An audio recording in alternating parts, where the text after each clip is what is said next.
Dans cet épisode, nous allons parler de l'entrepreneuriat, des disciplines et des échecs qui forment. Nous allons aussi parler des succès. Nous allons parler de la passion et du talent en vrai sens. Et aujourd'hui, nous avons le privilège de recevoir quelqu'un qui est pour nous un exemple, un modèle. Elle est étudiante. Elle est aussi CEO d'un grand restaurant et prestigieux, Rolls. Elle est fondatrice d'une grande marque de vêtements, Tekem. Elle s'appelle Madame Winner. J'aimerais vous laisser elle-même va se présenter. Bonjour Madame Winner. Bonjour Monsieur Iris. Vous allez bien? Oui, ça va bien, merci. C'est un grand plaisir de vous recevoir aujourd'hui. Et pour les gens qui ne vous connaissent pas, vous pouvez vous présenter en quelques mots. Je m'appelle Winner Kapinga Marie-France. Je suis une fille ambitieuse, talentueuse, intuitive, très intuitive même. Je rêve grand. Ok. Yeah. Ah, c'est une bonne chose. S'il y a quelque chose, si je pourrais vraiment me définir, c'est ça. J'aime rêver grand. Ok. Non, c'est comme ça que je pourrais me définir. Formidable. Mais qu'est-ce que vous faites alors dans la vie, dans la vie professionnelle? Ok. Alors, je suis CEO d'un restaurant, d'un fast-food.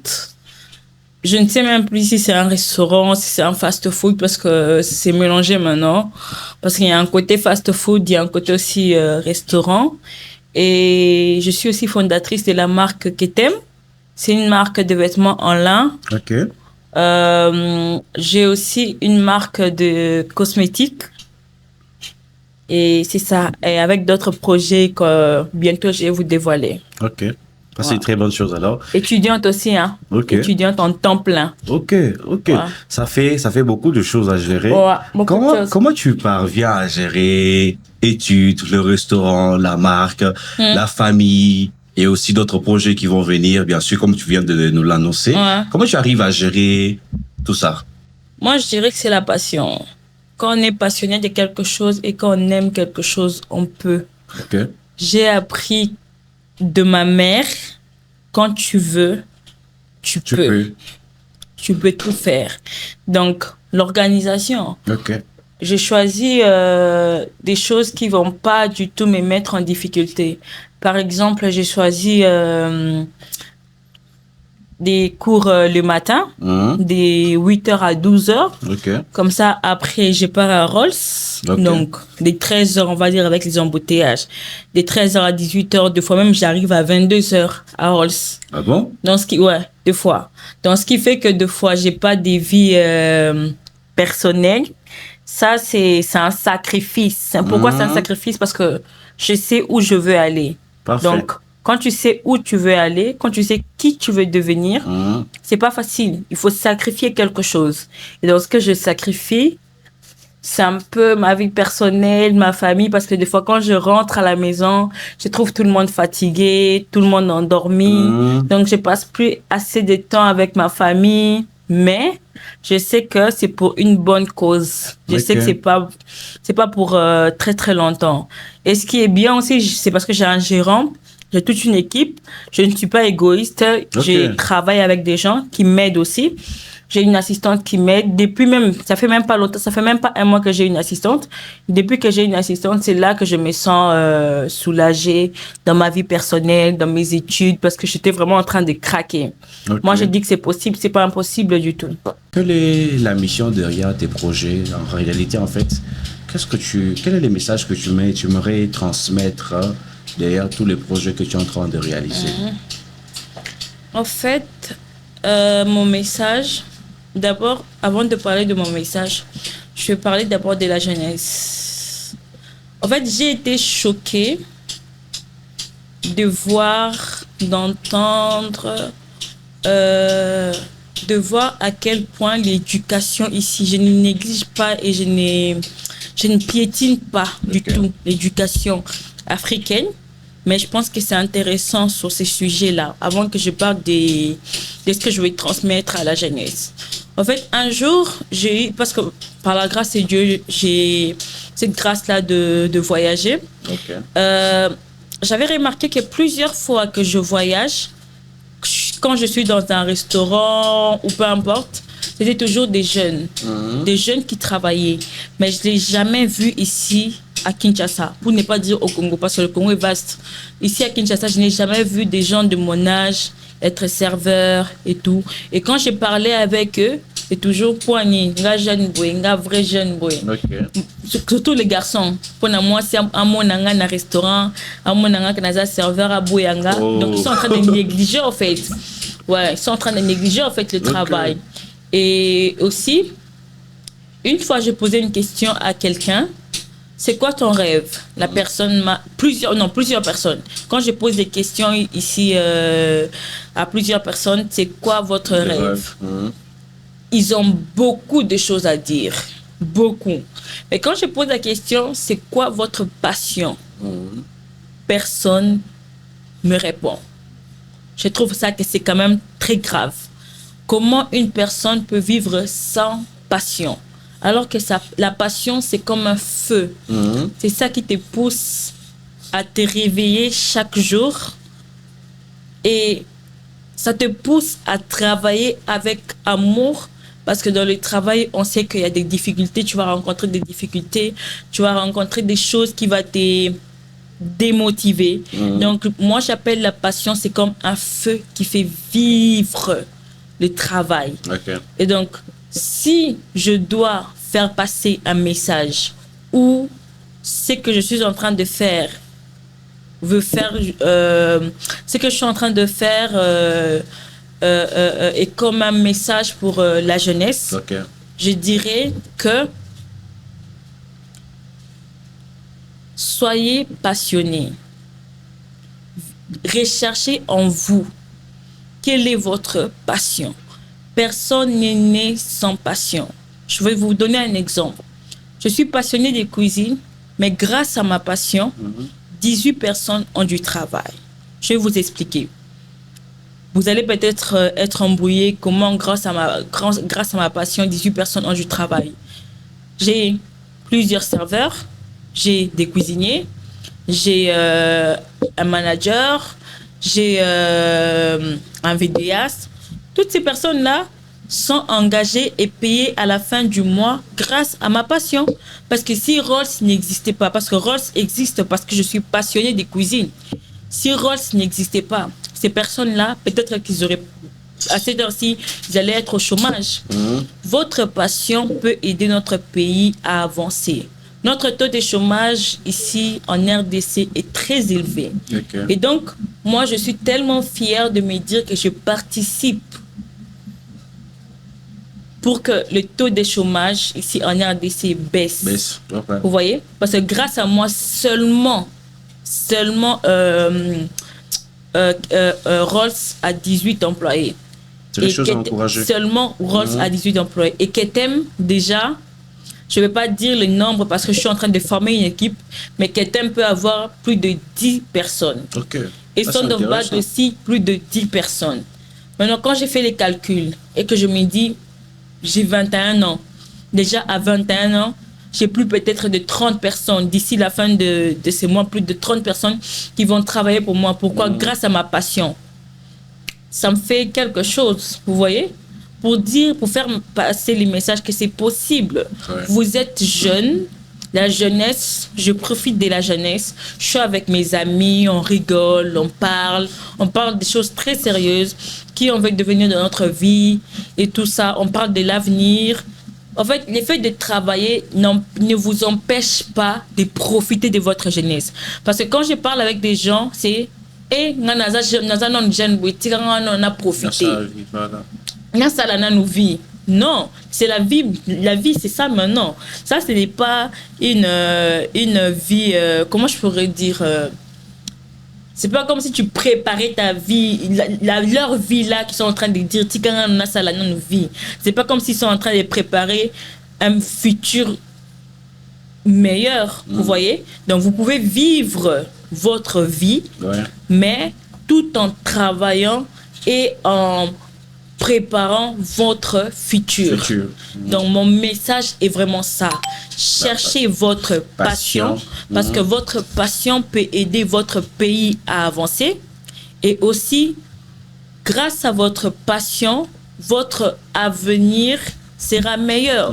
Vous pouvez avoir votre retraite avant. Moi, je suis en train de travailler. Travailler pourquoi? Parce que je n'ai pas envie à 40 ans, en 50 ans, en train de travailler. Non, j'ai pas envie.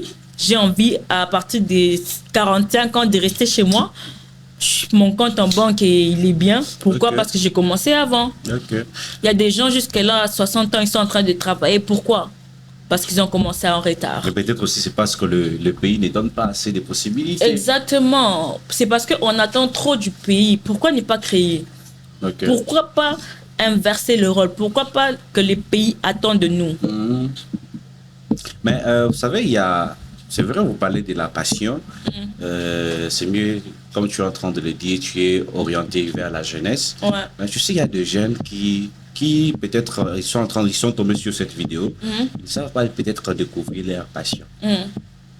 Je ne sais pas si tu peux aussi les aider à découvrir leur passion. Parce que c'est une chose d'être jeune, mais ça n'est une autre aussi de découvrir sa passion. Mais ça n'est encore une autre aussi de matérialiser cette passion comme toi. Non? Tu as aujourd'hui Rolls, tu as aujourd'hui Tekem, ainsi de suite. Comment tu peux aussi aider à ces jeunes-là à découvrir leur passion? En tout cas, là, je vais faire une vidéo sur ça, sur mon compte TikTok. Comment vous aider à découvrir votre passion. Mais ce que je veux dire, c'est que on a tous une conscience. Ça, c'est un don que Dieu nous a donné, la conscience.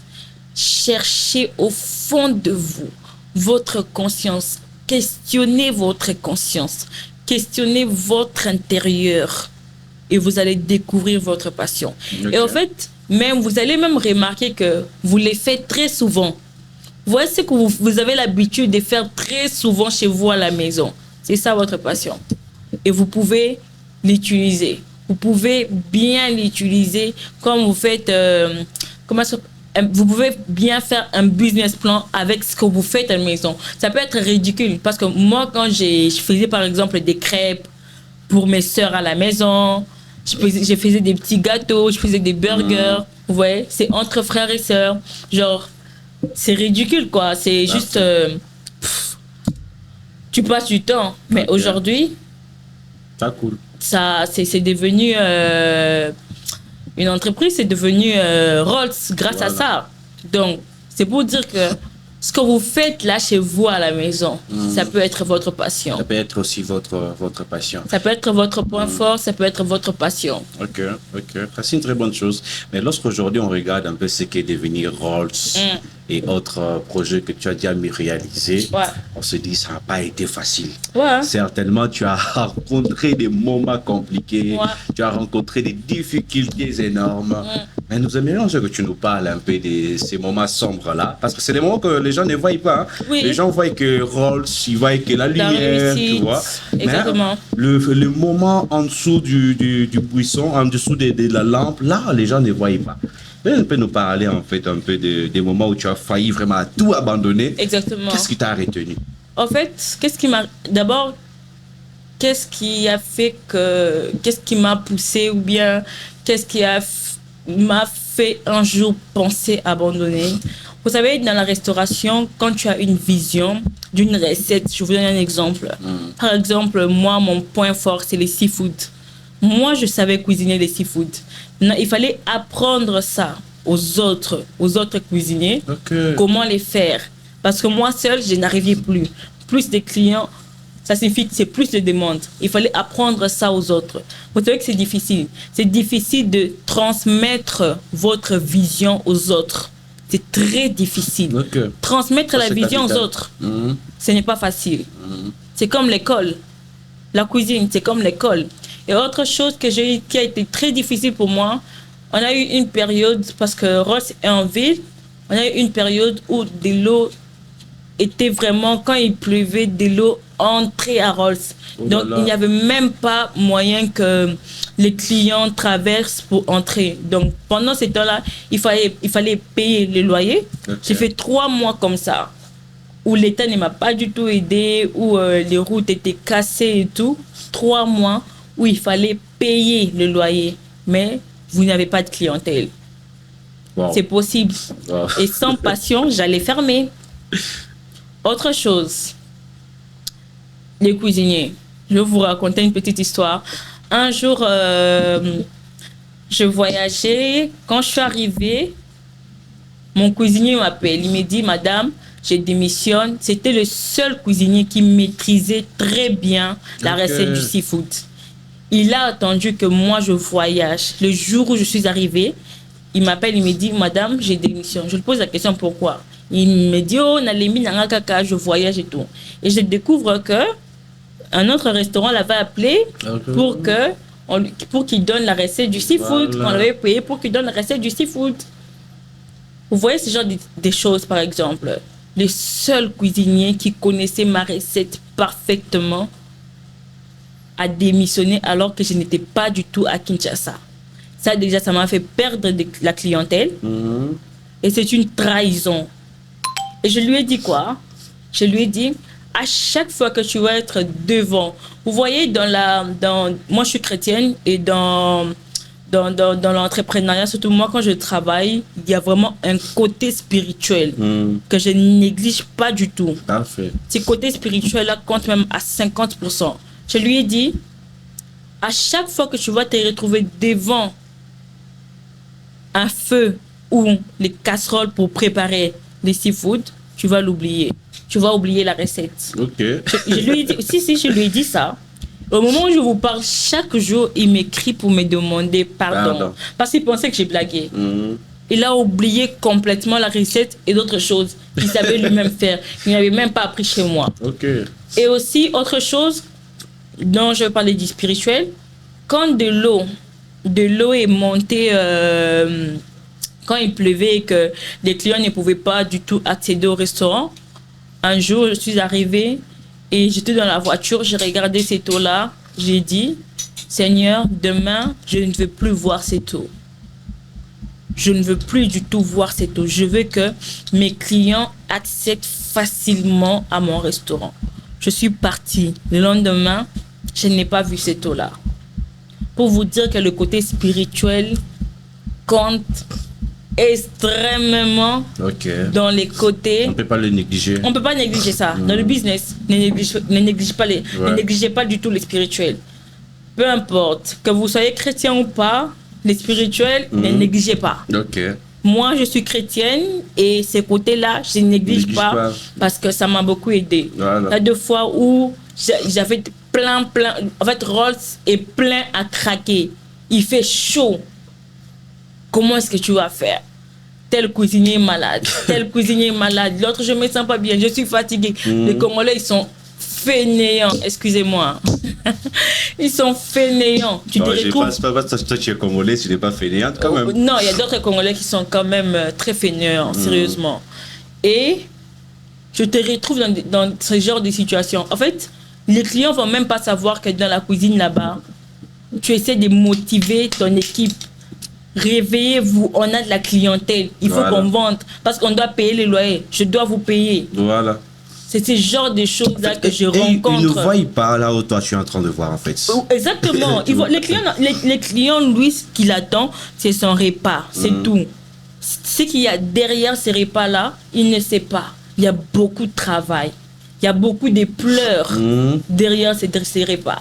Il y a beaucoup de choses qui se passent avant que vous mangez, avant que les repas soient sur la table. Il y a beaucoup de choses qui se sont passées avant que ça arrive.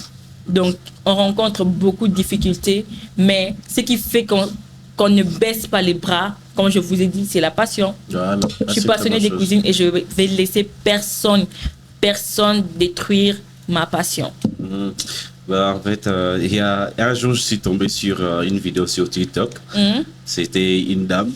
Apparemment, elle avait fait un tour dans ton restaurant. Ouais. Du coup, elle a fait une vidéo où elle parlait en mal. Oui.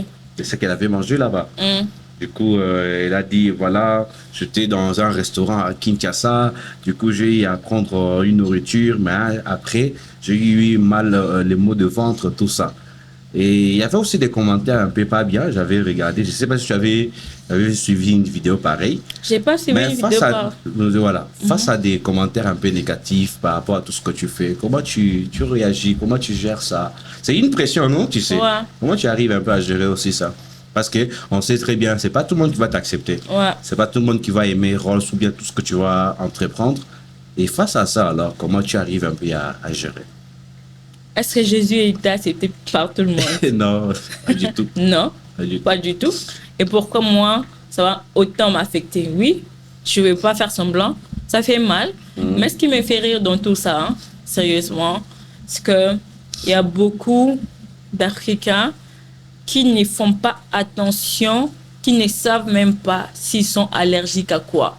Vous mangez n'importe quoi. Il y a beaucoup de gens qui sont allergiques aux fruits de mer. Il y a beaucoup de gens qui sont allergiques à du lait. Vous savez, par exemple, moi, je fais du lactose. Il y a beaucoup de gens qui ne savent même pas ce que c'est le mot lactose.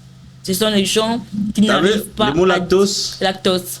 Ce sont des gens qui n'arrivent pas à digérer tout ce qui a du lait, en fait. J'arrive pas. J'ai vomi.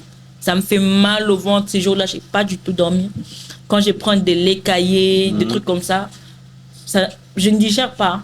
Et directement, si tu ne sais pas que tu fais du lactose, tu vas accuser l'entreprise.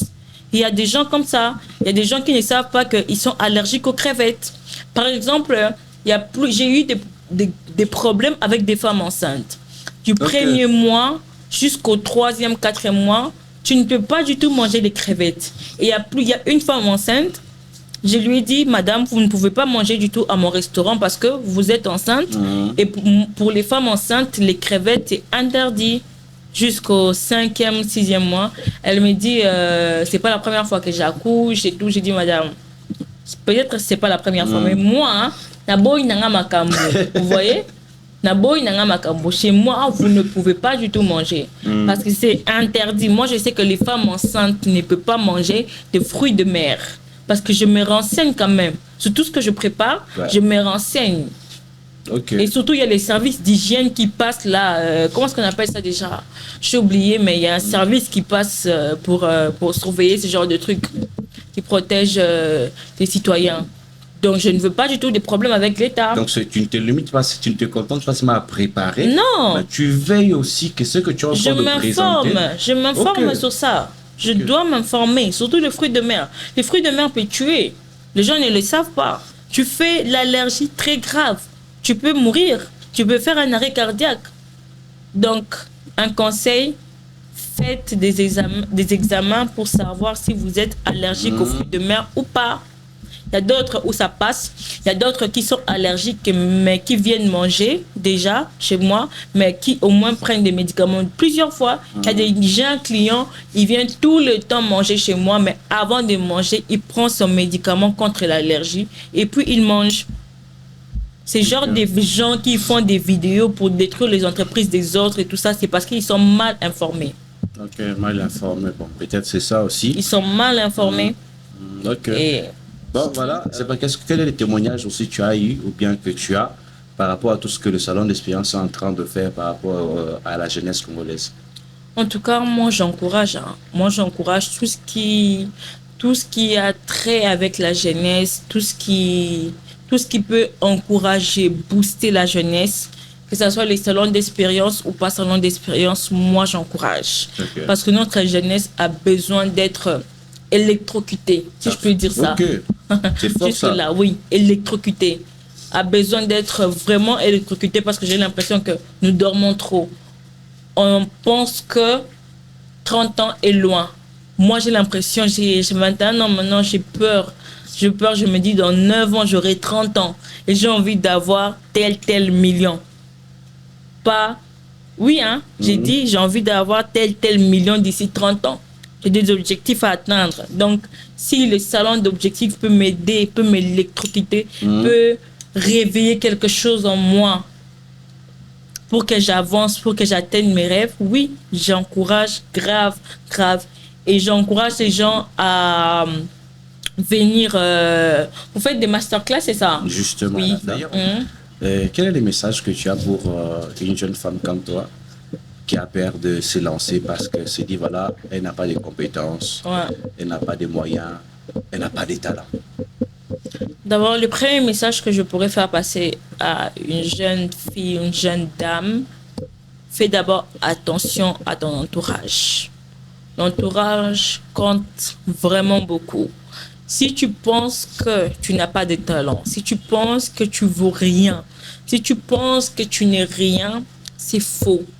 Parce que Dieu ne t'a pas créé, Dieu ne t'a pas mis au monde ici, Dieu ne t'a pas envoyé pour rien. Donc tu as une mission, pas seulement pour toi, mais d'abord la mission est d'abord pour les autres, pas pour nous. Donc, tu es capable. Et si tu es encore entouré de bonnes personnes, tu iras très loin. Et donc, si tu penses que tu n'as pas assez de moyens pour commencer, c'est faux. D'abord, commence par rêver très grand et commence par faire un business plan. Commence par écrire, tu peux par exemple écrire dans 2 mois, je vais atteindre tel objectif. Dans 4 mois, je veux atteindre tel objectif. Plus tu fais ça, plus tu vas avancer, plus tu deviendras grand. Personne n'est né pour être rien. On est tous quelque chose. Okay. On peut apporter quelque chose aux autres. Voilà. Vous voyez? Et surtout, je vais insister, notre pays, il faut qu'on aide notre pays. Notre pays a besoin de nous. La jeunesse, levez-vous. Je vous ai dit, grâce à ma passion, 18 personnes ont du travail. Ce qui fait que les taux de chômage avant que Rolls existe a baissé. D'accord. Je ne sais pas si tu vois. Tu as compris ce que je veux dire? Donc, avant que Rolls existe, les taux de chômage étaient toujours élevés. Même là, maintenant, est toujours élevé. Mais maintenant que Rolls existe, peut-être que j'ai enlevé 0,5% des taux de chômage. Mais c'est quelque chose déjà. C'est quelque chose de très grand. Donc, pour dire à une jeune fille, une jeune femme comme moi, tu peux. Si réellement tu le veux, tu le peux. Parfait. Et fais attention à ton entourage. Ok. Bon, il y a une dernière question que je voulais poser. Où est-ce que tu vois Rolls, Tekem et autres de tes projets dans 5 ans? Là, où est-ce que je vois ça? Ouais. Dans 5 ans, comment tu trouves? En tout cas, pour Rolls, déjà, je me dis, ça doit être une chaîne de restaurants. Quand tu as des chaînes de restaurants, ça veut dire avoir peut-être dans chaque commune. Ok. Je vois comme ça. À Matete, qui est Rolls, à Limba, partout. Partout en RDC. Pourquoi pas au Bandundu? Parfait. Pourquoi pas Lubumbashi? Même pas dans 5 ans. Pourquoi 5 ans? Dans 2 ans. Dans 2 ans. C'est possible. Je me lance ces défis-là dans 2 ans. Et pour Ketem, pour Son of Bad, dans 1 an, je sais que ça deviendra très grand. Okay. Même pas 5 ans. Dans 1 an, je sais que ça deviendra très grand. Et le reste, je le laisse à Dieu. Hein. Parfait. Laisse à Dieu. Et voilà, nous sommes presque arrivés à la fin de notre mission. Nous avions reçu beaucoup de formations venant de Madame Wiener. Et ça a été un grand plaisir. Et nous vous demandons juste de pouvoir mettre ces choses en pratique. C'est vrai que nous avions passé quelques minutes seulement, mais dans ces quelques minutes, on a partagé des secrets, on a partagé des vérités que vous pouvez vous en servir pour vous lancer aussi. Alors n'hésitez pas. Essayez d'oser comme elle a osé. Vous avez du potentiel. Essayez de découvrir quelle est votre passion, quelle est réveiller votre conscience. Et je crois très bien que demain, vous serez aussi comme Madame Wiener. Pourquoi pas aussi faire mieux que Madame Wiener. Voilà, Madame Wiener, vous avez un dernier mot à dire? Jésus vous aime.